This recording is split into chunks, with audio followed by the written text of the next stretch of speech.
Hello students, welcome to YouTube channel of Gyan Tripti college. पिछले 2 lecture से हम बीएससी फर्स्ट ईयर का फ्रेम ऑफ रेफरेंस यूनिट जो है वो डिस्कस कर रहे हैं। आज भी हम उसी को ही डिस्कस करेंगे। कल हमने क्या किया था, कोऑर्डिनेट ट्रांसफॉर्मेशन इक्वेशन करी थी, जिसमें हम कौन सा केस कर रहे थे, when frame is inclined at any angle, जब कोई फ्रेम किसी कोण पर झुका हो। इसमें हमने 2D किया था, आज हम उसमें करेंगे 3D। अगर आपके पास आता है कि कोई तंत्र किसी कोण थीटा पर झुका हुआ है, उसके लिए निर्देशांक रूपांतरण ज्ञात करो या निकालो, तो 2D और 3D आपको दोनों करने हैं यहाँ पर, ठीक है।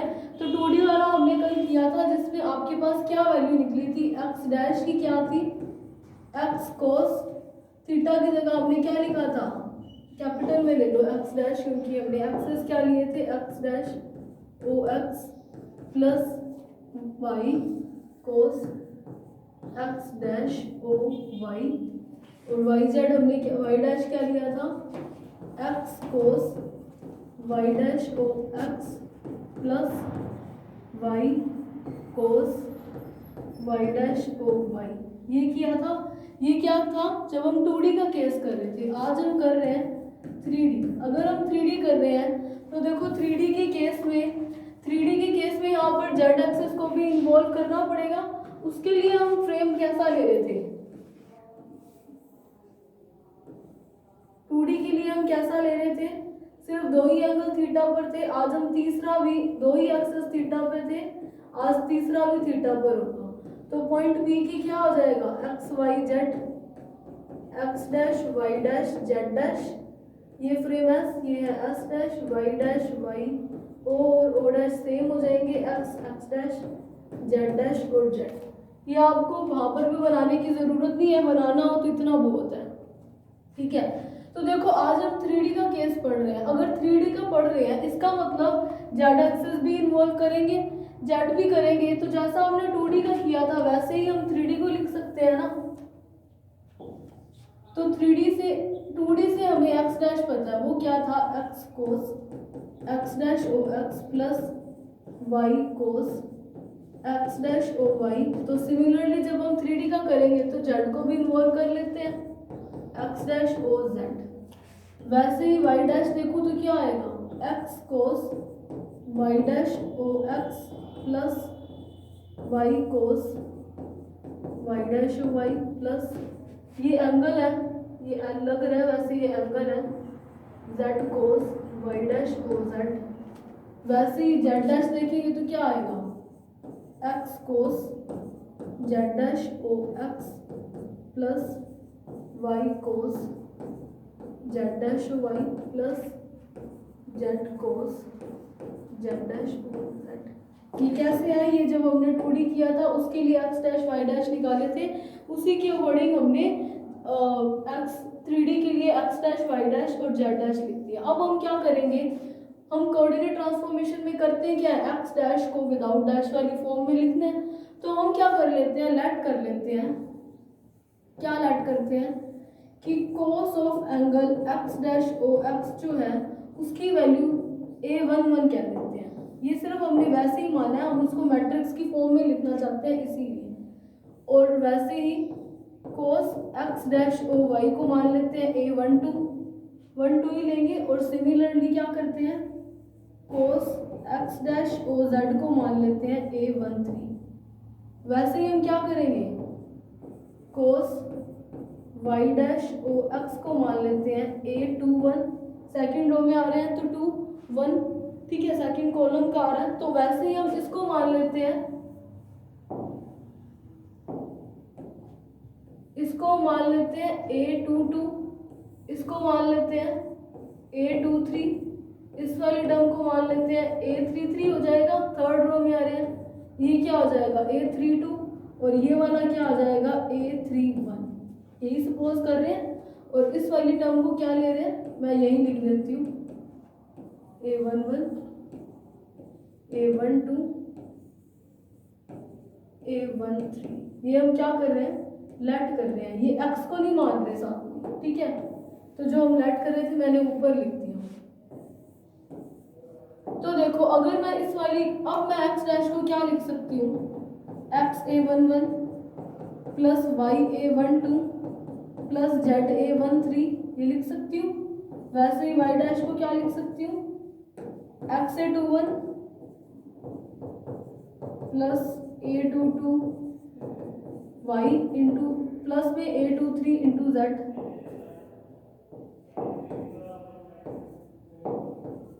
वैसे ही अगर मैं Z डैश लिखूँ तो उसको क्या लिख सकती हूँ, A31Z सॉरी x, पहले तो x वाला टर्म आ रही है ना, A32y प्लस A33Z। मैंने क्या किया है, सिर्फ कोस थीटा था उसको मैंने लेट किया है कि वो क्या है A11 A12 A13 and similarly A33 तक हमने लेट किया, और मैंने कोस की जगह सीधा लिख दिया A11 A12 जो मैंने लेट किया था वो। ठीक है, अगर मैं आप देखो आपने मैट्रिक्स पढ़ी हुई है 12th क्लास में, अगर आपने मैट्रिक्स पढ़ी है तो आपको मैट्रिक्स का मल्टीप्लिकेशन गुना कैसे करते हैं ये आपको पता होगा। तो देखो ये जो इक्वेशन है इसको दे दो इक्वेशन नंबर 1। अगर इक्वेशन 1 को मैं मैट्रिक्स की फॉर्म में लिखूं,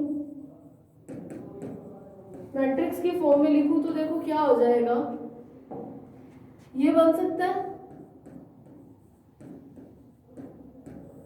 मैट्रिक्स का सिंबल यही होता है इक्वल्स टू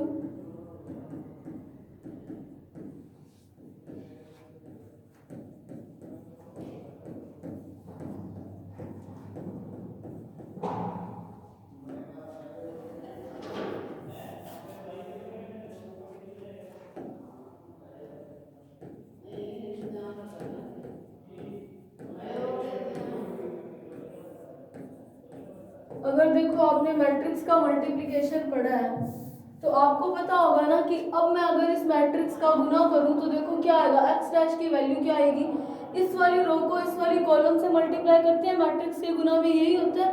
तो देखो अगर मैं इस वाली रो को इस कॉलम से गुना करूं तो देखो क्या आएगा, A11 into x plus A12 into y plus A13 into z, यही आएगा जो कि हमारे x डैश की वैल्यू है भी।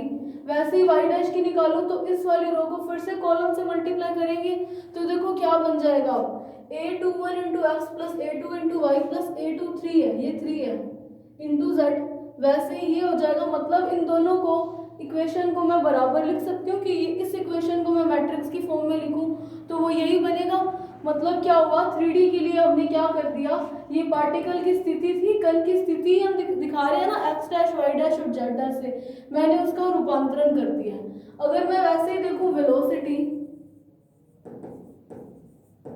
इसको दे दो इक्वेशन नंबर 2 पूरी को, मैं वेग सदिश देखूं तो देखो वेग सदिश क्या आ जाएगा, इस वाली इक्वेशन का इक्वेशन 1 का जब मैं डिफरेंशिएट करती हूँ तो देखो क्या आएगा, इक्वेशन 1 का मैं अवकलन कर दूं, जब मैं स्थिति का अवकलन करती हूँ टाइम के रिस्पेक्ट तो क्या आएगा, वेग आएगा। तो पहले से क्या आएगा, v x dash equals to A11 तो कांस्टेंट है, A11 एक्स का करेंगे तो क्या आएगा, v x plus A12 into v y plus A13 into v z, similarly v y dash और वी जेड डैश आ जाएगा। चलो यहाँ पे लिख ही देते हैं, तो देखो वी वाई डैश क्या आ रहा, ये वी एक्स है, A23 इंटू वी जेड और वी जेड डैश देखो तो क्या आएगा, A31 into v x plus A32 into v y plus A33 into v z, यही आएगा। मैंने क्या किया, इक्वेशन 1 का अवकलन किया तो देखो यहाँ पर मैं टाइम की रिस्पेक्ट कर रही हूँ तो डी एक्स डैश ओवर में डी टी बन रहा है, जिसको मैंने लिख दिया वी एक्स डैश, एक्स का था तो एक्स डैश कर दिया। वैसे ही इसका करूंगी तो डी एक्स ओवर में डी टी से वी एक्स लिख दिया, वाई यहाँ पर है तो मैंने यहाँ पर वी वाई से डिनोट कर दिया, इधर जेड था तो डी जेड ओवर में डी टी को मैंने बनेगा वेग, मैंने उसको वी जेड से डिनोट कर दिया। वैसे ही यहाँ बन रहे हैं तो मैंने उस वाली इक्वेशन को यहाँ लिख दिया। अब मैं इस वाली इक्वेशन को वेलोसिटी को वेक्टर की फॉर्म में लिखूँ तो देखो क्या बनेगा, वेक्टर नहीं सॉरी मैट्रिक्स की फॉर्म में लिखूँ तो क्या बन जाएगा, v x dash v y dash v z dash, जो कि किसके इक्वल आएगा, ये तो कांस्टेंट था ना तो इनका अवकलन तो नहीं होगा, तो मैंने ये वाली सीधी लिख दी A11 A13 तक। अब देखो अगर मैं इसका लिखूं तो यहाँ पर मेरे पास क्या बन रहा था, Vx Vy Vz। वैसे ही देखो अगर इस वाली मैट्रिक्स को, अगर आप इस इक्वेशन को मैट्रिक्स की फॉर्म में लिखते हो जैसे ये लिखा था, तो यही बनेगी मैट्रिक्स। इसको मल्टीप्लाई करने पे वही इक्वेशन 2 आएगी। सिमिलरली अगर मैं त्वरण सदिश देखूं, एक्सेलरेशन देखूं, तो वो क्या बन जाएगा, जैसे वेग बना था वैसे ही यहाँ पर ax dash ay dash az dash आ जाएगा, और इधर क्या आ जाएगा, ax ay az। यानी कि मैं उस इक्वेशन को ना लिखूं तो चलेगा, मैंने इक्वेशन 2 का क्या कर रही हूँ, अवकलन कर रही हूँ। वेग का देखो अवकलन करते हैं यहाँ से, ये मैंने समीकरण 2 ली हुई है, सॉरी 3 ली हुई है, इसको 3 बोल दो। 3 का अवकलन करती हूँ तो त्वरण बन जाएगा, मैं उसको डायरेक्ट मैट्रिक्स की फॉर्म में लिख देती हूँ। ये ए और इस वाले ए में कंफ्यूज मत हो जाना, ये एक्सेलरेशन को शो कर रहा है। यहाँ पर मैंने त्वरण को सीधा ही मैट्रिक्स की फॉर्म में लिख दिया।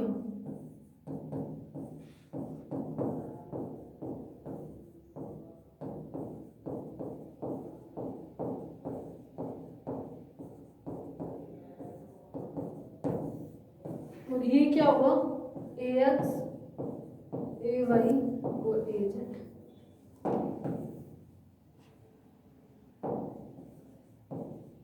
ठीक है, सिंपल किया था मैंने 3D के लिए।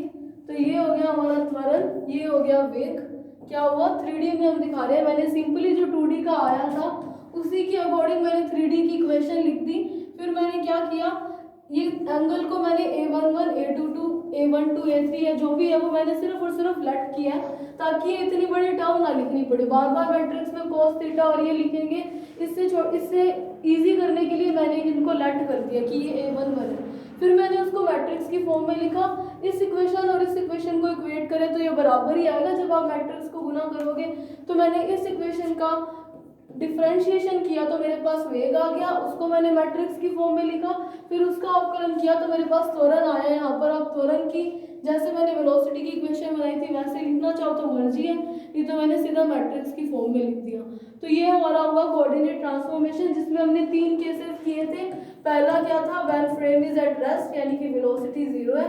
दूसरा क्या लिया था कि वेग जो है क्या है, कांस्टेंट वेग से कोई मूव कर रहा है। तीसरा क्या लिया है कि कोई फ्रेम किसी एंगल पर इंक्लाइंड है। उसके भी 2 केस लिए, एक 2D एक 3D। ठीक है, तो ये हमारा था कोऑर्डिनेट ट्रांसफॉर्मेशन में हमने इतना किया कि when frame is at rest तब हमने स्थिति वेग और त्वरण सदिश निकाले। फिर हमने when frame is moving with constant velocity, जब कोई तंत्र किसी नियत वेग से गति कर रहा है तब हमने स्थिति सदिश, वेग सदिश और त्वरण सदिश निकाला। फिर हमने ये एंगल पे, कोई एंगल पे कौन फ्रेम झुका हुआ है तो हमने उसके 2 केसेस किए। 2D 3D के लिए हमने उसके वेग और त्वरण सदिश निकाली। तो अब हम चलते हैं अपने नेक्स्ट टॉपिक की ओर, जो कि है गिलेलियन रूपांतरण।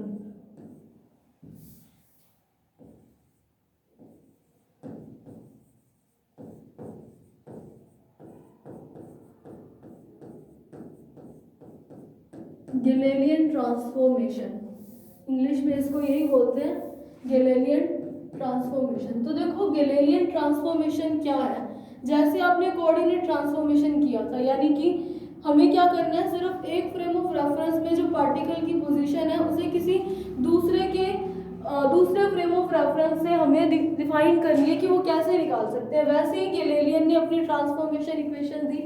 इसने क्या कहा, गिलेलियन ने कहा कि अगर मान लो मेरे पास कोई फ्रेम S है, उसके अंदर कोई पार्टिकल P पे पड़ा है, उसकी मुझे स्थिति पता है, x y z है।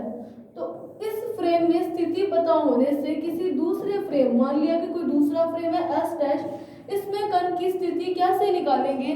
तो इसके लिए गिलेलियन ने अपने कुछ रिलेशन दिए थे, कुछ संबंध दिए थे, उन्हीं को क्या बोलते हैं, गिलेलियन रूपांतरण संबंध या गिलेलियन रूपांतरण समीकरण। तो गिलेलियन ने क्या कहा कि एक ऐसे रिलेशन जिससे हम किसी एक तंत्र में अगर कण की स्थिति पता है तो उसकी हेल्प से किसी दूसरे तंत्र S डैश में कण की स्थिति को कैसे निकालेंगे, वो कैसे बताया, गिलेलियन ने बताया। और जिस तरीके से निकाल सकते हैं उसे क्या बोलते हैं, गिलेलियन रूपांतरण समीकरण। तो गिलेलियन रूपांतरण आपको समझ आ गया होगा कि एक फ्रेम में पार्टिकल की पोजीशन पता है, तो उन इक्वेशन से या उन रिलेशन से जिससे हम किसी दूसरे फ्रेम में निकाल सकते हैं उसी पार्टिकल की पोजीशन, तो उसको क्या बोलते हैं, गैलीलियन रूपांतरण संबंध या गैलीलियन रूपांतरण समीकरण। तो देखो अब इसको कैसे निकाल सकते हैं, जो हम कर रहे हैं, फ्रेम ले रहे हैं दो, वही काम करते हैं। ओ ले लिया, ये कोई फ्रेम एस है, हम एस को रेस्ट में मान रहे हैं, इसके रिस्पेक्ट में कोई दूसरा फ्रेम ले रहे हैं एस डैश,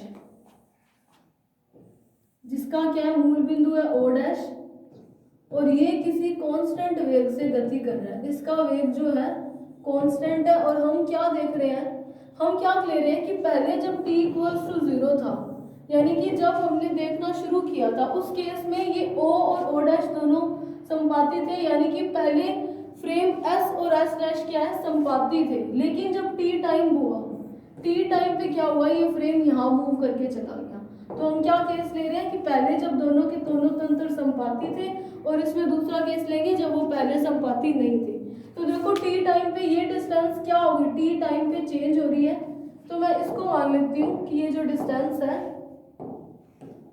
ये मैं मान लेती हूँ ये डिस्टेंस है आर टी, टाइम के साथ चेंज हो रही है, तो मैंने ये आर टी लिख दिया, ठीक है, ये टी है।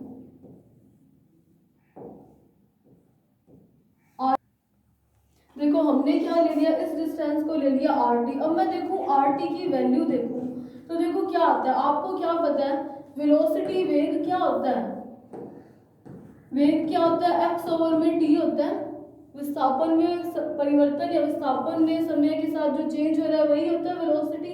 तो देखो यहाँ पर मैंने जो डिस्टेंस लिया है वो मैंने आर टी लिया है, और टाइम मैंने क्या लिया है, टी, तो आर टी ओवर में टी ही होगा, वेग वी लिया है मैंने वेग, तो इसका मतलब क्या है, मैं आर टी की जगह पर वी टी लिख सकती हूँ, ये वी के मल्टीप्लाई में ये आर के पैरों में टी है, r t equals to v t. तो मुझे कहीं ज़रूरत पड़ी तो मैं ये यूज़ कर सकती हूँ आर टी की जगह वी टी, ठीक है।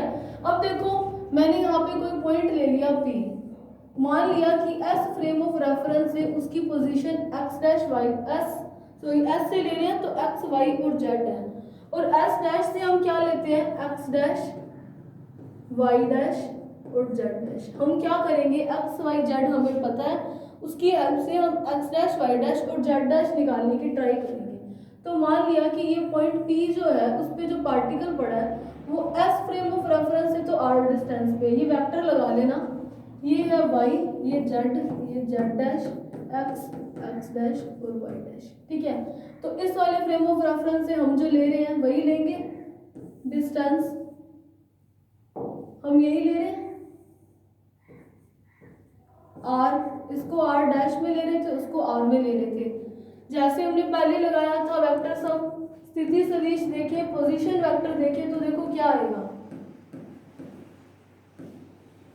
ये तो आपको अब तक पता चल गया होगा कि स्थिति सदिश यहाँ से क्या आएगा, आर वेक्टर की वैल्यू क्या आएगी, r dash vector plus r t, यही आएगी।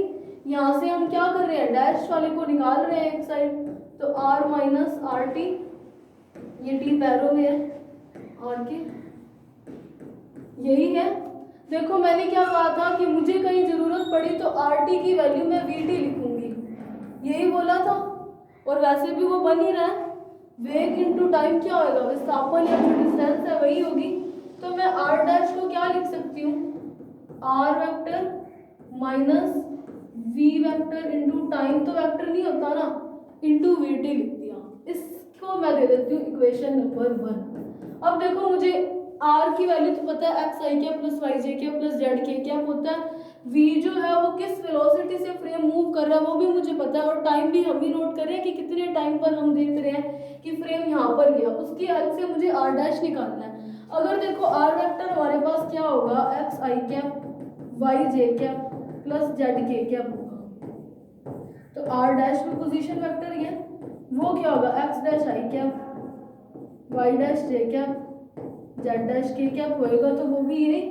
तो मतलब क्या हुआ, अगर मैं इसकी हेल्प से, एक फ्रेम में मुझे पता है आर क्या है, उसकी हेल्प से दूसरे फ्रेम में देखूं एक्स डैश निकालूं तो वो क्या होगा, देखो आर की जगह मैं सिर्फ एक्स वाली ले रही हूँ तो एक्स का टर्म ले लेती हूँ, एक्स माइनस वी को भी मैं वी एक्स ले लेती हूँ इंटू टी।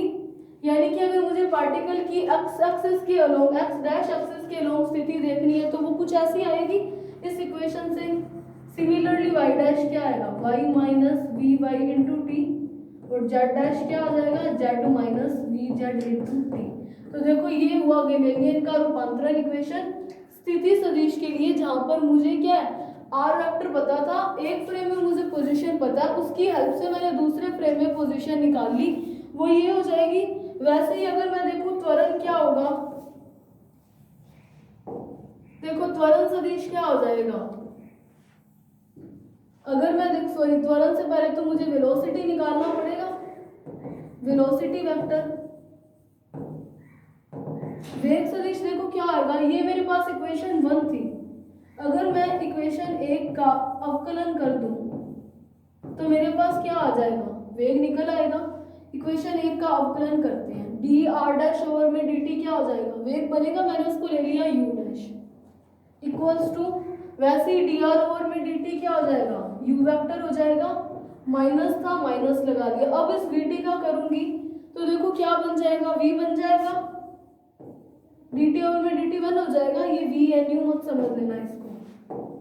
तो मतलब ये तो हो गया हमारा गैलीलियन से त्वरण निकल गया, ठीक है। वैसे ही सॉरी वेग निकल गया, वैसे ही अगर मैं त्वरण देखूं तो त्वरण सदिश देखो क्या आ जाएगा, इसको दे दो इक्वेशन नंबर 2। देखो यहाँ पर अगर आप सोच रहे हो कि वेलोसिटी का फिर डिफरेंशिएशन करते हैं तो देखो वेलोसिटी v जो है वो कांस्टेंट है, कांस्टेंट का अवकलन 0 हो जाएगा, वो 0 मैंने यहाँ पर लिखा नहीं है। तो देखो त्वरण क्या हो जाएगा, इक्वेशन 2 का अवकलन कर देते हैं, अगर इक्वेशन 2 का अवकलन करते हैं तो मेरे पास क्या आ जाएगा, a डैश की वैल्यू a के इक्वल आ जाएगी, माइनस वी फिर से मेरे पास कांस्टेंट है, उसका अवकलन क्या हो जाएगा, 0 हो जाएगा। तो ये हमारा हुआ गैलीलियन ट्रांसफॉर्मेशन की हेल्प से फर्स्ट केस, जब दो फ्रेम पहले तो संपाती थे लेकिन एक फ्रेम एस डैश जो है वो कांस्टेंट वेलोसिटी से मूव कर रहा है, तो मैंने ये वेक्टर सम लगाया, ये तो मैंने पहले कोऑर्डिनेट ट्रांसफॉर्मेशन में भी 3 बार लगा दिया, तो ये आपको पता चल गया होगा। उससे मैंने स्थिति सदिश निकाला, जैसे उसमें स्थिति निकालने के बाद त्वरण वेग और त्वरण निकाल रहे थे, वैसे ही इसमें वेग और त्वरण निकाल दिया। तो ये हमारा वो फर्स्ट केस। सबसे पहले आपको पता होना चाहिए कि गैलीलियन रूपांतरण है क्या, तो एक ऐसा संबंध है जिससे क्या है, किसी एक फ्रेम ऑफ रेफरेंस एस में मान लो मुझे किसी पार्टिकल की पोजीशन पता है, तो उसकी हेल्प से किसी दूसरे frame of reference S dash में उसी पार्टिकल की पोजीशन को निकालने के लिए जो ट्रांसफॉर्मेशन रिलेशंस दिए जाते हैं उसको दिया गैलीलियन ने नाम, गैलीलियन रूपांतरण समीकरण या गैलीलियन रूपांतरण। तो अब हम इसका करते हैं केस सेकंड। केस सेकंड देखो क्या है, हमने पहले क्या लिया, जब वो संपाती है। दूसरा केस क्या ले रहे हैं, जब दोनों के दोनों तंत्र क्या है, संपाती ना हो। अगर दो फ्रेम ऑफ रेफरेंस संपाती नहीं होंगे तो इसका मतलब क्या हो रहा है कि कोई फ्रेम मान लो एस जो है यहाँ था, वाई जेड और एक्स इसके एक्सेस ओ इसका मूल बिंदु है, ठीक है। तो एस डैश क्या है, संपाती नहीं है, तो मतलब जब टाइम 0 था तब भी एस डैश कुछ डिस्टेंस पे था, उस डिस्टेंस को मैं मान लेती हूँ, उस डिस्टेंस को मैं मान लेती हूँ आर नोट। ये डिस्टेंस तो देखो मैंने नोट क्यों लिया, ये आर नोट तो कांस्टेंट रहेगी ना, जब शुरू में उनके बीच की जो दूरी थी वो आर नोट लिए जो कि एक कांस्टेंट दूरी है, जब t इक्वल्स टू 0 था, उस केस में एस डैश जो है वो यहाँ है, ठीक है। अब मैं लेती हूँ दूसरा, टाइम t इक्वल्स टू, ये तो कब है, जब टाइम t क्या है, 0 है। अब मैं देखती हूँ t जब t हो गया यानी कि टाइम जब जो है और बढ़ गया, तो एस डैश जो है अगर वो v वेग से गति कर रहा है जो कि कांस्टेंट वेलोसिटी है, अगर वेलोसिटी कांस्टेंट है तो फ्रेम ऑफ रेफरेंस कैसा हुआ, इनर्शियल या नॉन इनर्शियल, इनर्शियल हुआ। तो देखो t टाइम पे वो कहाँ पर पहुंच गया, यहाँ पर इतनी डिस्टेंस मान लो उसने ट्रेवल कर दी, इसको मैं मान लेती हूँ आर टी, टाइम के साथ ये तो चेंज हो रही है ना, इसलिए मैंने इसको आर टी बोल दिया। टी टाइम पर देखो आर नोट कांस्टेंट रहेगी, क्योंकि जब टी इक्वल्स टू 0 पर ये डिस्टेंस कांस्टेंट है, तो कोई भी फ्रेम ऑफ रेफरेंस चलना शुरू नहीं किया था। उसके बाद दूसरा फ्रेम ऑफ रेफरेंस चलने लगा, तो आर टी जो है वो जब टी से time T plus D T हो जाएगा या और भी बढ़ जाएगा, तो ये आर टी चेंज हो जाएगी, इसीलिए मैंने इसको आर टी लिख दिया। ठीक है, तो ये कहाँ है, जब t equals to t time है और ये t इक्वल्स टू 0 है। ये मैंने क्यों डिस्टेंस बनाई, क्योंकि मैंने केस क्या लिया कि वो संपाती नहीं है। अगर वो संपाती नहीं है तो ये हो जाएगा ना। तो देखो यहाँ से मैं क्या लेती हूँ, पॉइंट P की, पॉइंट P पे जो पार्टिकल है उसकी पोजीशन x, y और z, और P डैश पे अगर s डैश के रिस्पेक्ट देखूँ तो x डैश, y डैश और z डैश। ये डिस्टेंस कितनी ले रहे हैं हम, बार बार r वेक्टर, और ये क्या ले रहे हैं, r डैश वेक्टर। ये काम तो सेम ही करे जा रहे हैं बार बार। तो यहाँ से मुझे क्या निकालना है, पोजीशन वेक्टर निकाल रही थी हर बार, पहले पोजीशन वेक्टर, फिर उसका डिफरेंशिएशन करके क्या निकाल रहे थे, वेलोसिटी वेक्टर, पोजीशन वेलोसिटी लिख दिया। फिर हम क्या निकाल रहे हैं, एक्सेलरेशन वेक्टर, त्वरण सदिश, स्थिति सदिश और वेग सदिश, यही निकाल रहे हैं। तो स्थिति सदिश देखो, आर वेक्टर की वैल्यू यहाँ पर क्या हो जाएगी, अगर आप वेक्टर सम लगाते हो तो r dash plus r t plus r naught भी इस केस में आ रहा है, तो r dash plus r t plus r naught, ये हुआ स्थिति सदिश। इस चीज में तो कोई कंफ्यूजन नहीं है ना कि यहाँ पर मैंने 3 क्यों लिखे, क्योंकि मैं पहले लेके चल रही थी कि दोनों के मूल बिंदु क्या है, संपाती है, लेकिन अभी मैंने लिया कि वो संपाती नहीं है। अगर संपाती नहीं है तो पहले से दोनों फ्रेम ऑफ रेफरेंस कुछ डिस्टेंस पे होंगे, जो मैंने आर नोट ले लिया। तो देखो ये हमारा हो गया पोजीशन वेक्टर, इसको दे दो इक्वेशन 1। चलो इसको मत दो, इसको दे दो आर डैश वेक्टर। हम क्या कर रहे थे, आर डैश निकाल रहे थे ना, minus r t minus r naught. हम बार पहले डैश को एक साइड लेके जा रहे थे, वैसे ही करेंगे। तो देखो यहाँ से मैं आर डैश को और क्या लिख सकती हूँ, r vector minus r t की जगह मैं वी टी लिख सकती हूँ, ये सॉरी माइनस है,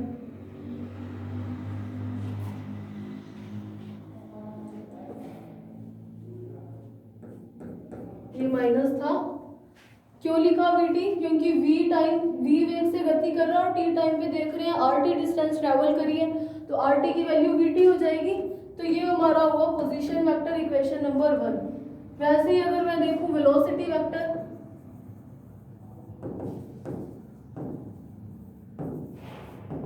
वेग सदिश देखिए तो देखो क्या आएगा, सिंपल बाय डिफरेंशिएटिंग इक्वेशन 1, जैसा हम बार बार करे जा रहे हैं, इक्वेशन 1 का अवकलन कर देते हैं।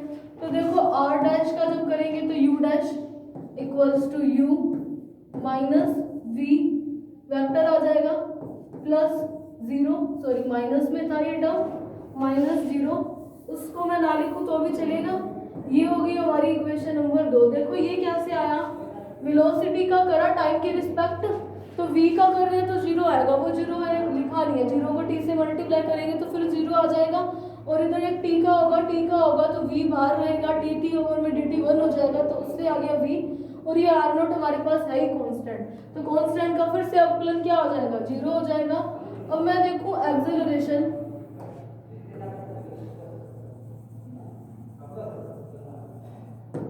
त्वरण सदिश देखूं एक्सेलरेशन वेक्टर, तो सिमिलरली जो बार बार करे जा रहे हैं by differentiating equation number 2 velocity का अवकलन कर दो, तो क्या हो जाएगा, a dash equals to a vector, यानी कि त्वरण क्या है, दोनों फ्रेम ऑफ रेफरेंस का सेम दिखाई देगा, लेकिन वेलोसिटी जो ऑब्जर्वर है, जो प्रेक्षक है, उसको थोड़ी सी कम दिखाई देगी। वेग जो है वहाँ पर v कांस्टेंट है तो उसका 0 हो जाएगा। वैसे ही अगर मैं देखूँ फोर्स देखूँ, बल देखूँ, तो देखो F क्या होता है, m में होता है, मास पार्टिकल का तो सेम है, पार्टिकल तो चेंज नहीं हो रहा ना, तो मैंने पार्टिकल का मास ले लिया m। a dash s vector में, s डैश में देख रहे हो, और ये कहाँ देख रहे हैं, s वेक्टर में और s डैश वेक्टर में। इसका मतलब क्या है, f डैश वेक्टर किसके इक्वल आया, f वेक्टर की। तो ये क्या हुआ हमारा दूसरा केस, जब संपाती ना हो उस केस में एक स्थिति सदिश में आर नोट टर्म एक्स्ट्रा आ जाती है, क्योंकि पहले से वो कुछ डिस्टेंस पे होते हैं, लेकिन त्वरण और सदिश चाहे वो संपाती हैं चाहे नहीं है, दोनों केसेस में क्या आते हैं, समान आते हैं। तो अब हम इसका करते हैं डिस्प्लेसमेंट निकालते हैं। गैलीलियन ने दो बिंदुओं के बीच में, अगर फ्रेम ऑफ रेफरेंस में कोई दो पार्टिकल हैं, दो कण हैं, तो उनके बीच का विस्थापन निकालें तो वो कैसा होगा। तो देखते हैं डिस्प्लेसमेंट बिटवीन टू पॉइंट्स।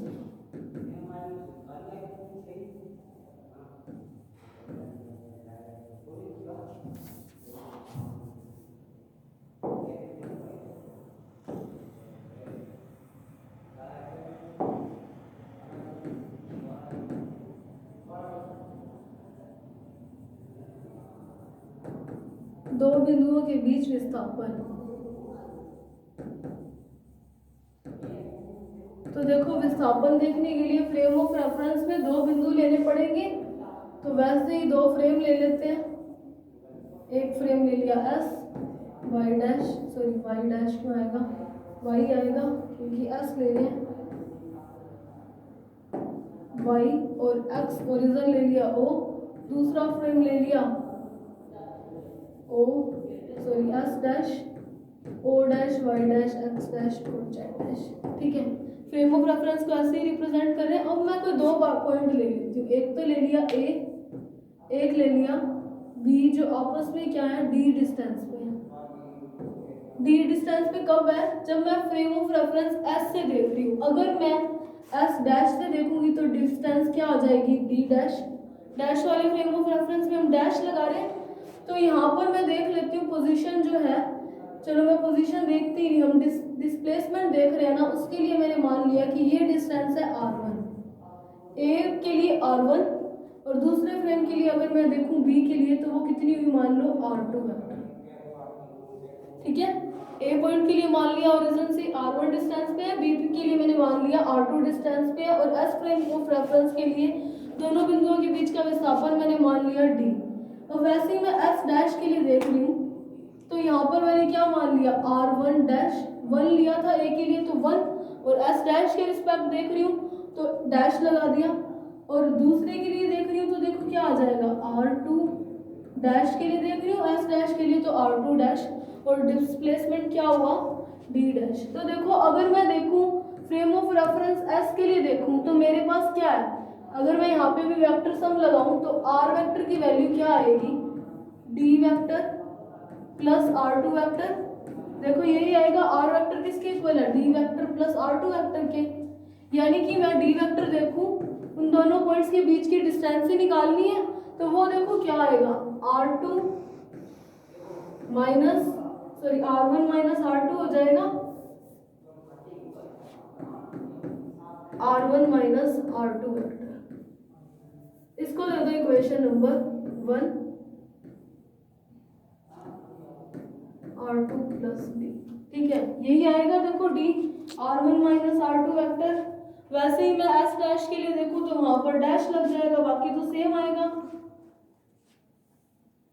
तो देखो S डैश के लिए देख रही हूँ तो सेम ही आएगा, d डैश क्या आ जाएगा, r1 dash minus r2 dash. अब देखो हम कर क्या रहे हैं, गैलीलियन ट्रांसफॉर्मेशन इक्वेशन से निकाल रहे हैं दो पॉइंट्स के बीच का डिस्प्लेसमेंट। मुझे गैलीलियन रूपांतरण पता है पहले से। गैलीलियन रूपांतरण क्या है, आपने अभी करा है टॉपिक। तो देखो गैलीलियन रूपांतरण आपको पता है वो क्या था, जब हम डैश वाला निकाल रहे थे तो ये था, अगर मैं संपाती ना लूं, यही आया था हमारा स्थिति के लिए। तो अगर मैं देखूं 1 के लिए देखूं तो r1 डैश क्या आ जाएगा, वेक्टर लगा लेना, r1 वेक्टर माइनस वेलोसिटी तो सेम है, फ्रेम ऑफ रेफरेंस तो s वेव से ही गति कर रहा है ना, वैसे ही देखो तो r2 डैश क्या आ जाएगा,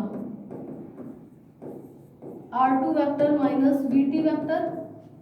ठीक है, तो देखो मैंने क्या करना है, विस्थापन निकालना है, यानी कि d डैश को d के टर्म में लिखना है। गैलीलियन तो यही कह रहा है ना, और हम ट्रांसफॉर्मेशन इक्वेशन करते हैं। इसको दे दो इक्वेशन नंबर 2, और गैलीलियन रूपांतरण से ये आपको पता है, इसको दे दो इक्वेशन नंबर 3। तो मैं क्या करती हूँ, d डैश को d की फॉर्म में निकालने के लिए ये यहाँ पर वैल्यू पुट कर देते हैं, तो देखते हैं क्या बनता है। तो देखो पुट करते हैं, अभी d डैश की वैल्यू क्या आई मेरे पास, r1 dash minus r2 dash, ये वेक्टर लगा देना अगर कहीं गलती से रह गया हो तो देखो r1 की मेरे पास क्या वैल्यू है, r1 vector minus vt vector minus है, वैसे ही r2 डैश की वैल्यू क्या आएगी, r2 माइनस vt, यही आएगी, ये d डैश के इक्वल चल रहा है। तो देखो यहाँ से अगर मैं लिखूं तो r1 vector minus vt minus r2 vector minus minus plus into vt, इस vt से ये vt कैंसिल हो गया, प्लस माइनस में थे सेम है, तो यहाँ पर क्या हुआ, r1 vector minus r2 vector equals to d dash vector.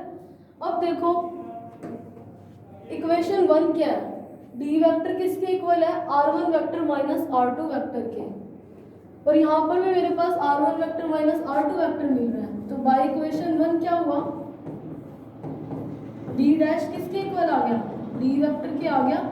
तो इसका मतलब क्या है कि दो फ्रेम ऑफ रेफरेंस ले, उसमें से कोई एक फ्रेम ऑफ रेफरेंस किसी वेलोसिटी कांस्टेंट वेलोसिटी से मूव कर रहा है और उसके बीच में कोई दो पार्टिकल है, दो पोजीशंस हैं, तो उन दोनों के बीच का डिस्प्लेसमेंट जो है वो ऑब्जर्वर ओ डैश से देख रहा है चाहे ओ से देख रहा है, डिस्टेंस क्या, दोनों के बीच की जो दूरी है वो टाइम के साथ चेंज नहीं होगी, वो सेम ही दिखाई देगी।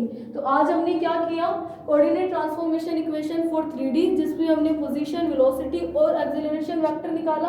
फिर हमने क्या किया था, गैलीलियन ट्रांसफॉर्मेशन। गैलीलियन ट्रांसफॉर्मेशन होता क्या है, किसी एक फ्रेम ऑफ रेफरेंस में किसी पॉइंट की, किसी पार्टिकल की पोजीशन पता है तो उसकी हेल्प से किसी दूसरे फ्रेम ऑफ रेफरेंस में उसी पार्टिकल की पोजीशन निकालने के लिए गैलीलियन ने जो ट्रांसफॉर्मेशन इक्वेशन दी उसको क्या बोलते हैं, गैलीलियन ट्रांसफॉर्मेशन इक्वेशन। ये क्या है, ये गैलीलियन की ट्रांसफॉर्मेशन इक्वेशन ही है, गैलीलियन रूपांतरण समीकरण है।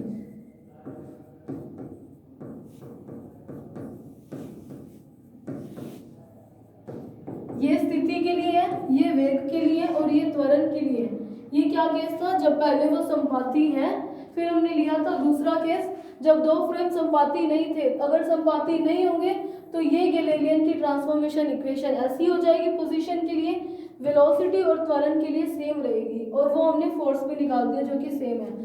फिर हमने क्या किया, गैलीलियन के लिए दो पॉइंट्स के बीच का डिस्प्लेसमेंट निकाला जो कि हमने वेक्टर सम लगाया था, और सिंपल मैंने गैलीलियन ट्रांसफॉर्मेशंस यूज करके उसको सॉल्व कर दिया। अब एक और चीज देख लो, अगर ये वाले एरोस चेंज हो जाएंगे ना तब भी ध्यान रखना ये वाला जो d है वो d डैश के इक्वल आ जाएगा। देखो अगर कैसे चेंज हो जाएंगे, मान लो इस वाले एरो को मैंने दूसरे साइड बना दिया और ये सेम बना दिए, यानी कि वेक्टर सम चाहे आप वेक्टर की डायरेक्शन चेंज कर दो लेकिन डिस्प्लेसमेंट बिल्कुल सेम आएगा, d जो है वो d डैश के इक्वल ही आएगा। सो ये हमारा था आज का टॉपिक, बाकी हम अपने नेक्स्ट लेक्चर में इसको आगे से कंटिन्यू करेंगे। So thank you for watching this video.